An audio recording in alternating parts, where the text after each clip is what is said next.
Hey cucks and clowns, it's me again, your old dead pal, Sneaky Adma. Alright guys, put the pitchforks down.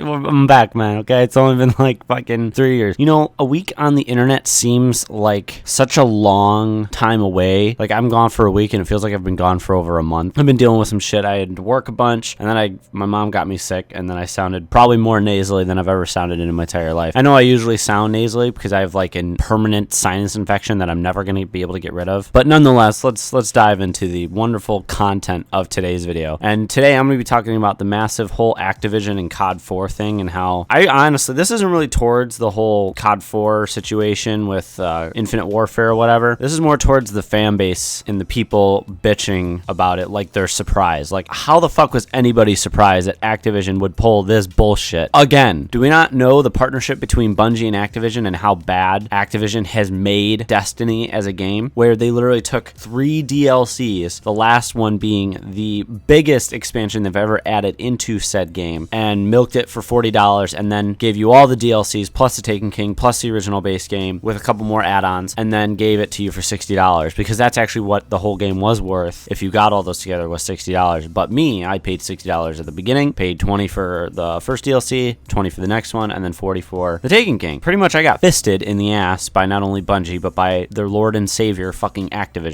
So if Activision is able to get away with stunts like that because they realize that Bungie fans still have the hope that the game can still be really good, they're obviously going to get away with screwing over another long-running series like Call of Duty. Now, I know I'm not a channel really based around ranting about video games, and you know, I play a shit ton of video games and I'm very into the gaming community, but I try not to dedicate my channel to bitching about these kinds of things just because it's, I don't know. But I'm really just surprised at how surprised other people are over the whole, hey, Activision's bundling COD 4 remastered with Infinite Warfare. Dude, Review Tech USA said it the best about how Activision is only doing this to boost Call of Duty sales, to say, oh, look how good our sales were from last year to this year. It's absolute bullshit, and if you guys didn't see this coming, I don't know what the fuck to tell you. It's like the boy who cried wolf, and you guys still believe the kid crying wolf when there is no wolf and there never will be no wolf. You live in a fucking suburban neighborhood or something, dude. Activision has been pulling this shit since what? Probably Call of Duty Ghosts. All the Call of Duty Ghosts reviews were almost fucking terrible. I mean, I'm still in awe of how people even never saw this coming. Like, how did you not see this coming? When you see the company start slowly snowballing into something totally fucking retarded, you think people would realize, wow, maybe they'll probably do it again, right? I mean, shit, dude, if you even go on Steam right now, Call of Duty 4, the game that came out in, I believe, 2007, is still, I think, $20. Modern Warfare 3 and other, you know, later titles are still like $40. They're not even dropping their prices. They don't care. They think that their prices are reasonable for their game, even though they came out so many years ago and have lost so much value. So I'm still surprised on how everybody else is like, wow, Activision's fucking shitty. Well, no shit, dude. We've been saying that since, what, Destiny? I've been saying that since Destiny, ever since Activision completely made it into a money grab and milking the game dry for every penny it's worth. You know why they haven't talked about any future DLC or even released any DLC information? Because the first 3 original DLCs were all cut from the original game. That's why they were able to push them out on scheduled dates. Now they're just quiet because they don't have anything and they haven't been working on anything. That's the type of company Activision is, and I don't understand how anybody hasn't learned that yet. It's like the boy who cried wolf, dude. And I know this video is coming out a little bit later than all the bullshit when it originally happened, but it also goes to prove a point that really nobody cares about it anymore. And that's what Activision knows. They know that they'll just take the heat now, and then later down the road, everyone will just completely forget about it and buy the game anyway, and they'll continue the cycle of cancer. So sincerely, don't buy Infinite Warfare just for COD 4 Remastered. We have to send a message to them saying, make the game separately and make us pay differently for the other ones. Separate both of the games, you know, because that's what people want. They just want COD 4 Remastered. Activision knows that, and people have been saying it for quite some time now that they want COD 4 Remastered when games that were getting remastered kind of became popular with like Halo 1 Anniversary and Halo 2 Anniversary. That massive, and the Master Chief Collection came out. Everyone was so fucking stoked for it, and it was great. It was a good time, a lot of nostalgia, but they didn't lump it with Halo 5. They said, oh, if you want to play Halo 2 Anniversary, you gotta buy Halo 5. Instead, they made a $60 game that included all of the other games, like what, 6 games in total, counting the remastered version of Halo 1 and ODST. Fuck me, man. This is probably one of the videos that I didn't really want to make it, but I just feel it needed to be said anyway. You should have boycotted this long ago, and they really need like a wake-up call. We have to